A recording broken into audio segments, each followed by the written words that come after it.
Welcome to Peoples and Things, where we explore human life with technology. I'm Lee Vinsel.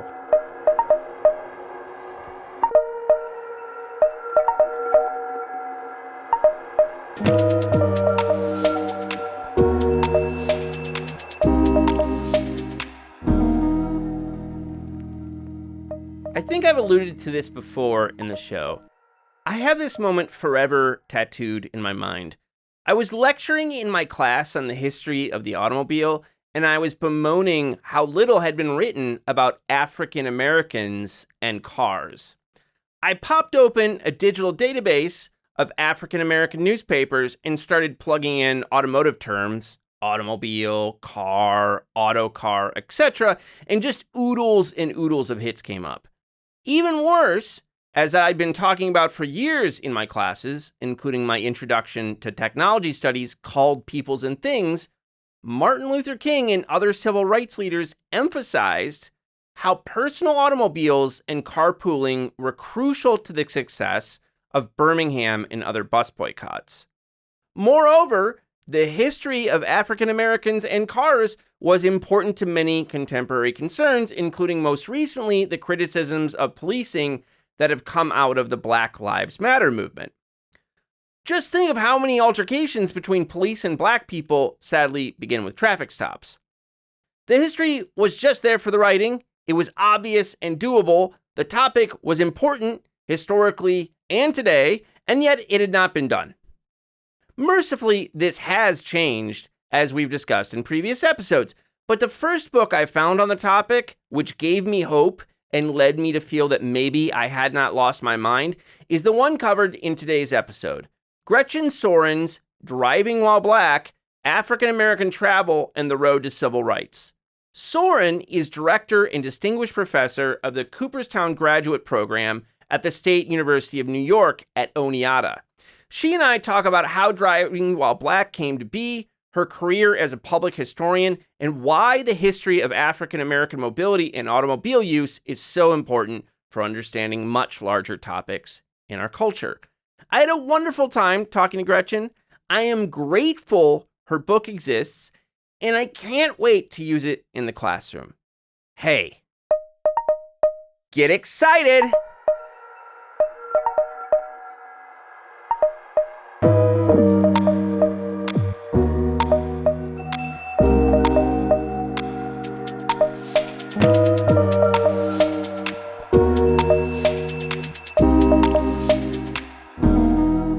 Gretchen, thank you so much for taking the time to talk to me today. Thanks, Lee. I'm glad to be here. So Driving While Back is a wonderful book, and I cannot wait to use it in the classroom. When you explain to people what it's about, what do you say? What were you trying to do with it? I was trying to get people to understand the profound effect that automobile travel had on African American life. There are lots and lots of books that talk about how important the automobile was as an invention and how it changed American life. But as I started doing this research, I realized, wow, it really made an enormous impact on African American life in particular, and it made the civil rights movement possible. Without the automobile, you couldn't have had the modern freedom struggle. So I think it's an incredibly important invention that promoted civil rights in the United States, and I thought that's really what I'd like people to take away. How did you start working on this book? How'd you come to do it? I am, by training, an exhibition curator and historian, and I was working with a colleague on an exhibition. This is very kind of esoteric, on an exhibition about the history of Saratoga Springs, New York, for African Americans. And she handed me just a cover of the Negro Motorist Green Book. This is about 20 years ago, Okay. maybe even more. And she said, "Have you ever heard of this?" And I'm African American woman who grew up in New Jersey in the time period of this Negro Motorist Green Book, and I had no idea what it was. Never heard of it. I asked my mother if she knew anything about it, and she didn't know anything about it. And I thought, I have to find out what this is. Mm-hmm. So I started digging into the Negro Motorist Green Book. This is long before the Green Book movie. Oh, yeah. before the popularity, before anybody was even thinking about the Green Book. And I wanted to know what it was about. And that's really how I got into it. So if you look at the Green Book, it's like a little phone directory, right? It's only names and addresses, and then the later ones have phone numbers. So it doesn't lend itself to. I didn't think at the time that it lent itself to deep exploration. Mm-hmm. However, when you really start digging into it, you realize this is how people traveled, and most of the travel was done by automobile. And so that's what led me to think about cars and the effect of the automobile on travel for African Americans. And why did this book even exist? Why did this little pamphlet even exist? Mm-hmm. So, one of the things we like to do on the podcast and kind of humanize the research and talk about where people came from. You're someone who works in public history, which seems, at least on your professional webpage, to be kind of important to part of your identity as a scholar. And that's a kind of public history, ironically, is something a lot of people in the public don't know what it is. So what is public history, and what does that side of your work look at? What I do is museum work. Mm-hmm. My career has been spent working in museums. In fact, before I became a university professor, I had worked in museums. I do exhibitions, I do programs, and as a public historian, I want to engage people, ordinary people, not historians, with history, Mm-hmm. with historical ideas, and to show them how history makes a difference in their daily lives. I think that it's really important for historians to make history accessible Mm-hmm. to people. I know so many history books that we read are inaccessible Mm-hmm. because they're written in a scholar's language. And I really, this book, I wanted to be accessible to anybody. I wanted it to be on people's bedside tables. And I wanted people to really be able to see how this history mattered in their own lives. And that, I think, has been accomplished because people will tell me, people black and white tell me, oh, I really get it. I really understand about vacations and why our families did certain things when they went on vacation. Huh. And I really understand why the automobile was important and how it changed our lives. So I think That's great. No, yeah, I agree with you. that's what I was trying to accomplish. I look forward to using it in the undergrad class I teach, because I think it's very approachable and comprehensible too. Terrific. Yes. Thanks. So just setting up the story you tell in the book a bit, as you point out, a crucial thing for understanding the importance of the automobile to Black people is seeing the restrictions on travel they had experienced both under slavery Mm-hmm. and afterwards. So how do you kind of help people understand that background reality of limits? As I was working on this book, usually historians write these very narrow stories. And I started out thinking that this story was really going to be kind of just looking at the period from the 1930s, when the automobile becomes very popular, to the 1960s. And the more I researched it, I realized that it went both back to the period of slavery, to the very time period that African Americans arrived in this on the shores of the New World, all the way up to the present. And so the story really got much broader. Mm-hmm. And it could be defined by one word, and that is locomotion or movement. Mm-hmm. What was that? What was it like? What did it mean like to live in a free society? Wait, let me change. I'm going to back up. Yeah. Okay.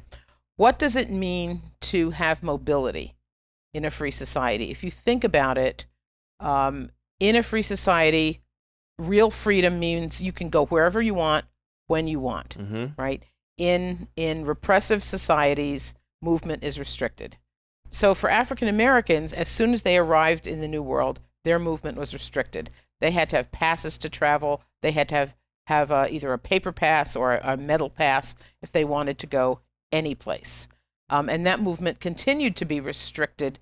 It's restricted during slavery. Then during the Jim Crow era, it's restricted by intimidation. Mm-hmm. And so when you get to the automobile gives them incredible freedom of movement. Mm-hmm. It lets you go where you want to go, when you want to go.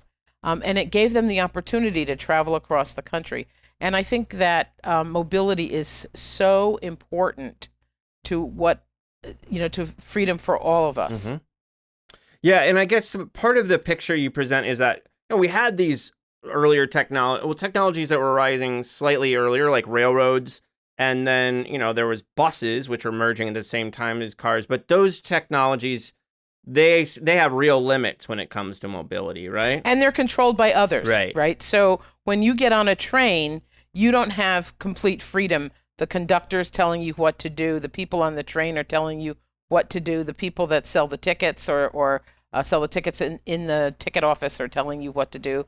The same thing on a bus. The bus driver has the control. You don't have the control. And so the bus driver is telling you, well, you have to sit in the back of the bus. Or you sometimes the bus driver would pull up. You'd go in the front. If you were African American, you'd pay your money. Mm-hmm. And then they'd tell you, well, you have to get on in the back. And you go to the back and the bus would move away. So you didn't have that control. With the automobile, you do have control. Mm-hmm. For the bus or for the train, there were separate cars, Mm-hmm. separate train cars that were segregated, the Negro cars.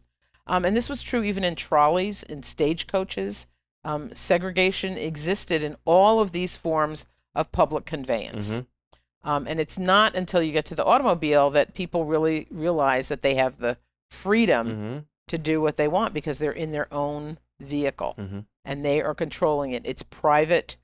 They also didn't have to put up with the epithets that were hurled at them when they went on some of these public conveyances. Yeah. Now, it's not that the automobile was completely free of problems for African Americans because you didn't know if you'd be welcome when you were driving through a community, driving through a town. You didn't know what the response would be to seeing Black people driving into a particular town. Mm-hmm.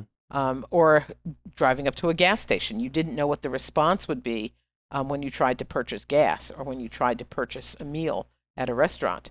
But you still had the freedom of movement Mm-hmm. to drive your own car. So early cars were extremely expensive. The first Model T that came out was like 2.5 times the average annual wage, I think. And I think it's also safe to assume that most Black families were sadly making considerably less than the average wage. So what do we know about early African-American automobile owners? Like, how do we see, cars come into Black communities? Well, obviously, people who had moved into the Black middle class could afford an automobile. Mm-hmm. So the people in town who owned the insurance companies and the funeral homes and often the pastors could have a car.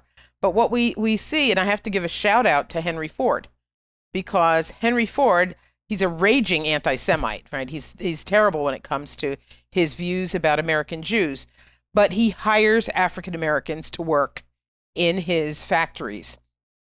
And he facilitates the middle class in many ways because he's paying a living wage to these African Americans.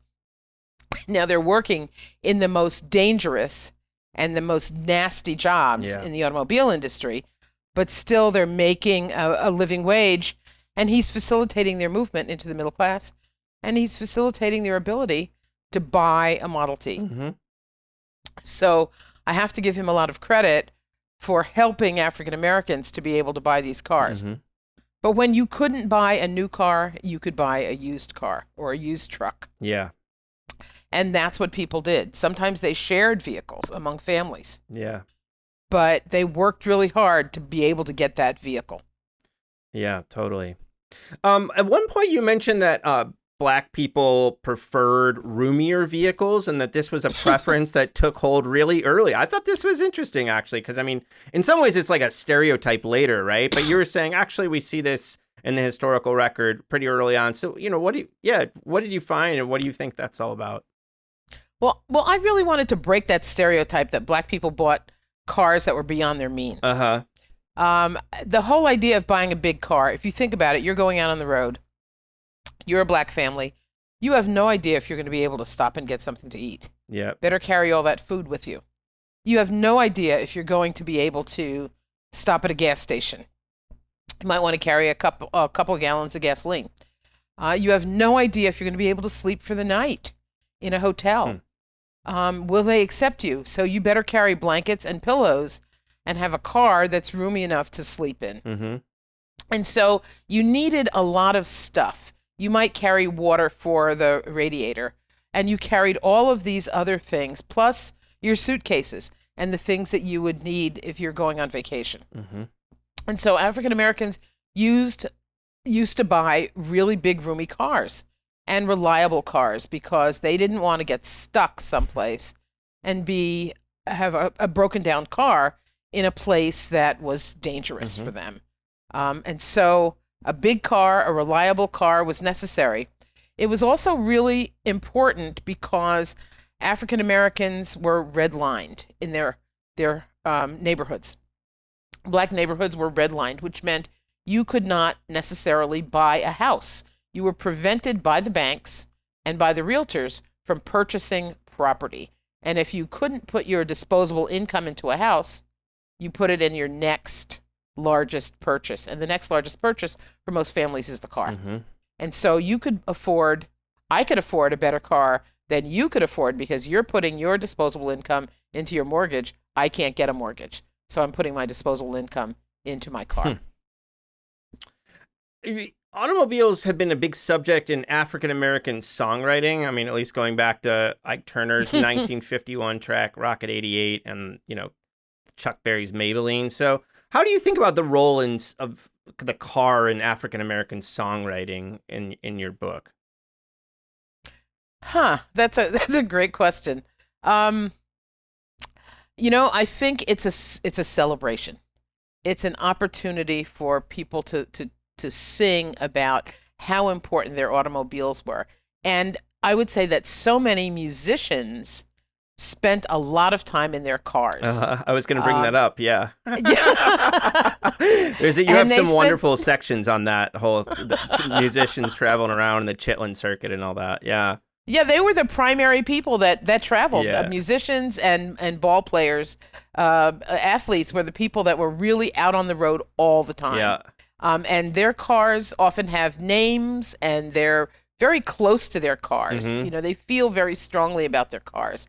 And so I think it only makes sense that they write about their cars, and they write about, the car becomes a metaphor for freedom. And they just write these wonderful songs. Both, the blues, there are lots of blues songs about cars, as well as, rock and roll songs like Maybelline. Yeah, and you find the automobile in so many fascinating places in African-American culture. So another one is that there's you write about a few African-American intellectuals, including the very famous sociologist W.E.B. Du Bois, who is going through in my field in sociology, is going through another moment of kind of rediscovery and is like a big deal right now.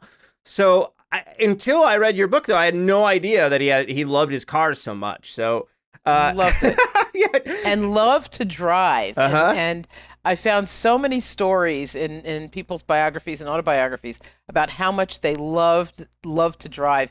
And you can just imagine, after spending your life, being insulted on buses and being relegated to, Jim Crow trains, to be able to get in your own car and just enjoy the ride must have been an incredible experience. Yeah, totally. And you also have this wonderful chapter, Through the Windshield, and you have a number of wonderful, though very sad, reflections on how Black users experience the Jim Crow landscape of segregation and partition. So what were Black drivers seeing through their windshields during this period? Well, I think I didn't want to make it as if the car was a panacea for everything, because it wasn't. It was scary. And you can imagine when you went out on the road, you saw all of these racist signs, and you saw all of these racist, images as you traveled. So, as you were traveling in the South, you might see "Welcome to Klan Country." Well, that must have been terrifying. Yep. When you went to Greenville, Texas, there was a sign that said "Greenville, the blackest earth, the whitest people." Also a kind of a scary thing. And so everywhere you went, you saw these racist images. There were lots of fast food chains that had, the Coon Chicken Inn, which was a fast food chicken place on the West Coast, started in Salt Lake City. You had all of this imagery, and you can imagine if you've got kids, you're trying to give your kids some self-esteem as they grow up, but everywhere they go, they see these racist images of Aunt Jemimas and kind of Uncle Ben characters or caricatures all over the landscape. And you also read about policing. So I think it was in my 20s, and I was working at a psychiatric hospital in Chicago, and one of my good friends there was named Terry. He was a black man who grew up in Chicago, and he was the first person who talked to me about DWB. And I remember him saying DWB, and I was like, what's that, man? And he said it's driving while black, which obviously is this ironic kind of, dark humor riff on driving while intoxicated. So you point out that this difference in policing and hazard went basically back to the beginning of black people using automobiles. So how do black people experience safety and risk on the road differently than white people? Well, I think it goes even further back than the beginning of the automobile, but goes all the way back to slavery. The earliest police departments in the United States were really started as slave catchers. They were the people that were out there every night trying to locate runaway slaves, and also to locate slaves who were gathering together, or even free blacks who were gathering together because they were afraid they might be fomenting insurrection. Yeah. So police, there's a lot of erroneous information out there about African Americans. So they would often think that, for example, if you had a kind of crummy car, you must be a drug dealer. But then the opposite is also true. If you were a black person, you had a very fancy car, you must be a drug dealer. So in that situation, you can't really win, right? Yeah. And so, the police would use excuses for stopping people. Fancy car, dilapidated car. But they've also, broken taillight. So using an excuse that may be, something that, something hanging from your rearview mirror, use an excuse to stop a driver. Yeah. Because they want to look for something. They want to look for, they suspect that they can find something in the car. Yeah. And this has often led to altercations. I mean, it just led to one the other day for a driver. So it has continued to the present day, these stereotypes about African Americans who are out on the road. And often, or I should say, and sometimes, many times, this has led to a shooting. Yeah. And sometimes it's led to a death. Yeah. So driving while black is something that we're still facing in this country, and that police departments are still facing, because these stereotypes about African Americans behind the wheel still exist. Yep. Completely. The other thing, another interesting bit about risk on the road and African American drivers that I had not really thought about before, and I thought was really fascinating, was the problem of finding healthcare after accidents for black people. As we know, healthcare is not distributed equally in the United States, but especially during the period of Jim Crow segregation, hospitals were segregated. There were only about 200 African American hospitals in the United States up until the 1950s. And those hospitals, very few of them had trauma centers. So if you were in a car accident and you happened to be near the Howard University Trauma Center, you were in good shape.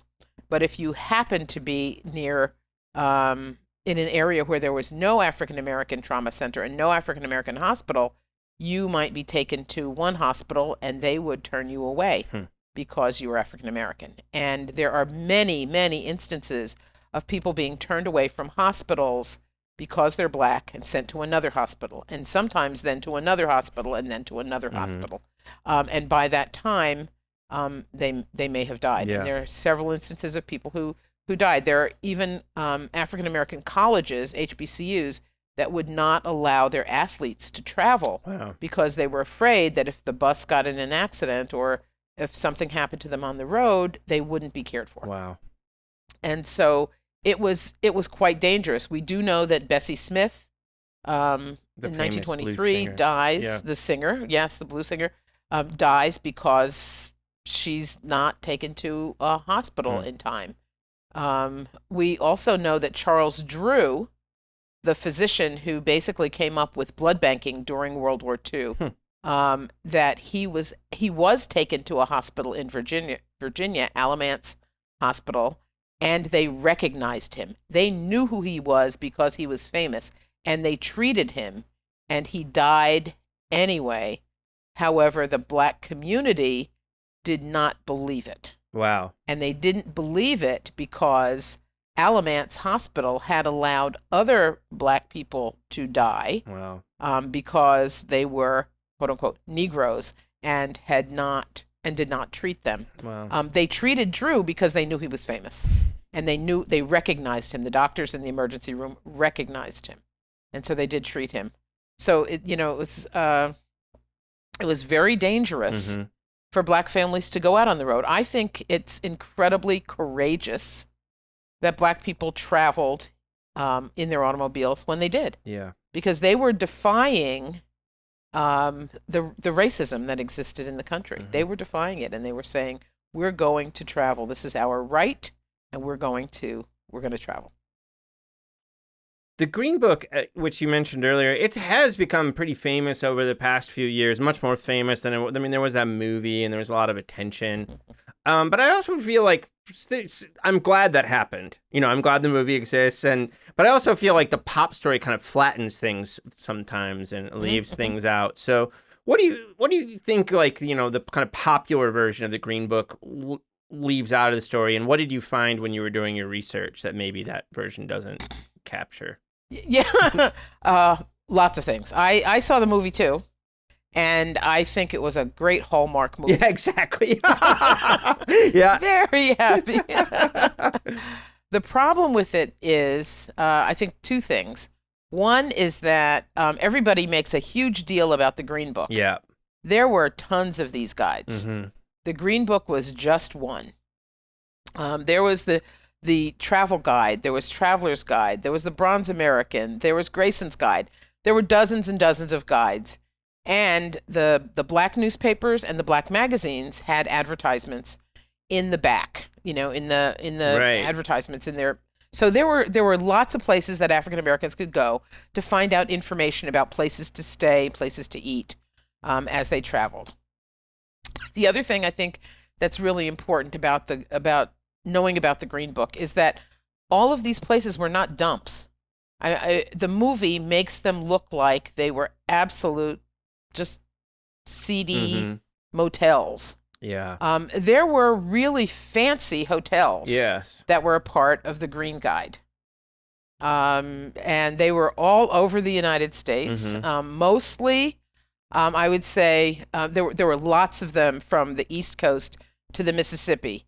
In the middle of the country, where there weren't very many African Americans living, there were relatively few, but then there were lots of them on the West Coast. Mm-hmm. And some of the hotels were really, really fine hotels. Mm-hmm. And I think that the movie does not suggest that. Yeah, totally. Yeah, I mean, I think there's historians know that there are these very well-to-do Black communities in some cities like Bronzeville and Chicago, and these places, I mean, the hotels are going to be as fancy there as they are in many parts of white America, but this does get lost in our kind of historical vision too often, I think. That's right. I think we stereotype African Americans as all poor people. Yeah. Living in ghetto conditions, and that's just not the case. Yeah. And it certainly wasn't the case with these African American resorts, these summer resorts and summer camps, and places that African American middle class families went on vacation. Yeah. So I started thinking about African Americans and automobiles first when I was in grad school, and I read Taylor Branch's History of the Civil Rights Movement, Parting the Waters. And in that book, Branch makes made clear that one thing that made the Montgomery bus boycott successful is that there were enough cars around to kind of create this carpooling system as an alternative to bus riding. And then, in fact, Martin Luther King himself makes this point in his memoirs of the bus boycott, Strive Towards Freedom. So how should we understand the role of the automobile in the larger civil rights movement? I mean, what do you see as like, what is the role of this thing? Well, the Montgomery bus boycott is not the only boycott in the civil rights movement. And all of these boycotts depend on the automobile. Mm-hmm.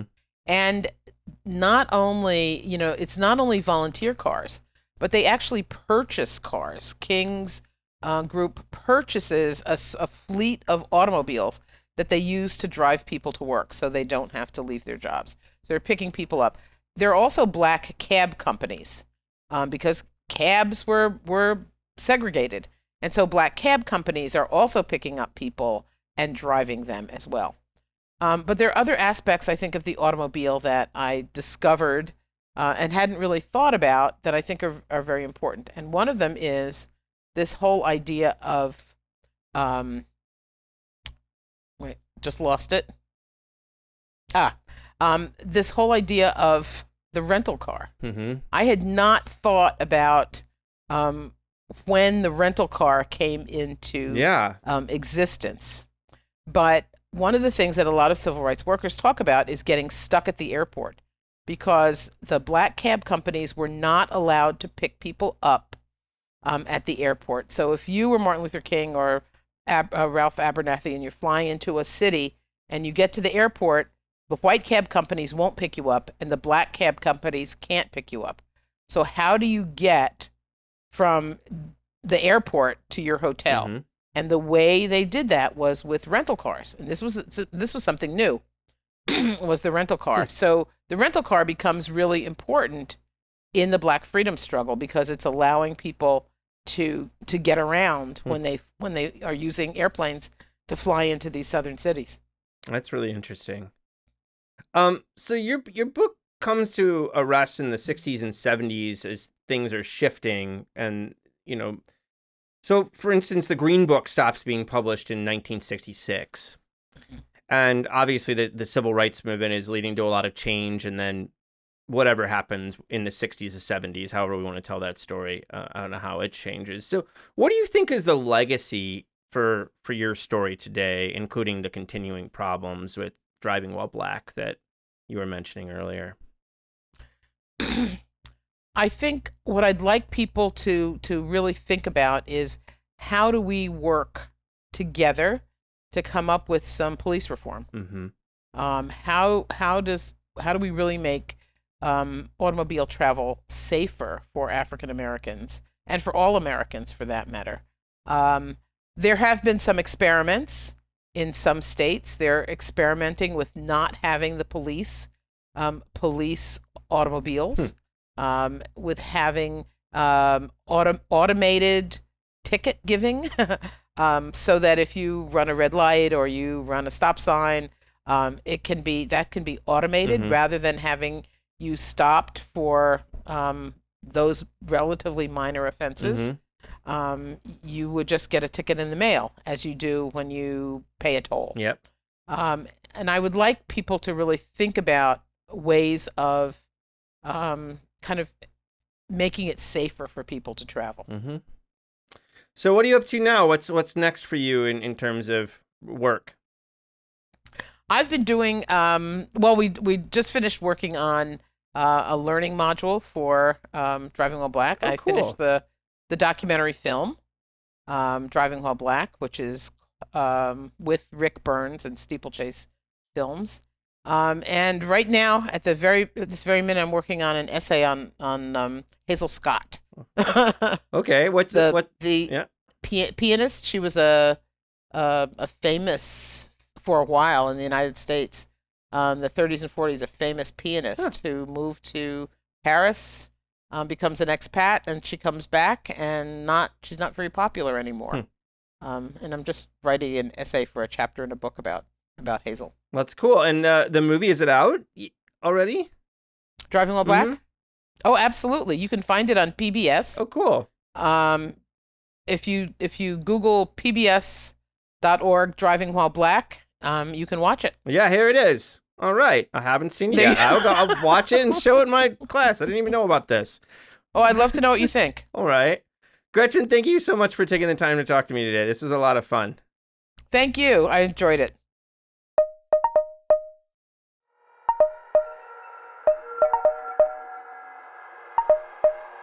I hope you enjoyed this episode of our podcast. You can reach us with questions, comments, and suggestions at leevinsel@gmail.com or by following me on Twitter at STS_news or on YouTube at People's Things. Our podcast is distributed by the New Books Network, the leading platform for academic podcasts, so that you can find us wherever you get your podcasts. Peoples and Things, like most things in this world, depends on the work of many people. I want to thank my brother Jake Vinsel for writing the music for the show. I want to thank my buddy Juliana Castro for designing the logos for the podcast. You can check out her work at julianacastro.co. Joe Fort is the producer for the podcast, and Mandy Lamb is the production assistant. This podcast and other Peoples and Things programming are produced in affiliation with Virginia Tech Publishing and supported by the Center for Humanities and the University Libraries at Virginia Tech. For information about other podcasts from Virginia Tech Publishing, visit publishing.vt.edu. For the entire Peoples and Things team, I am Lee Vinsel. And most importantly, I want to thank you for listening. Thanks.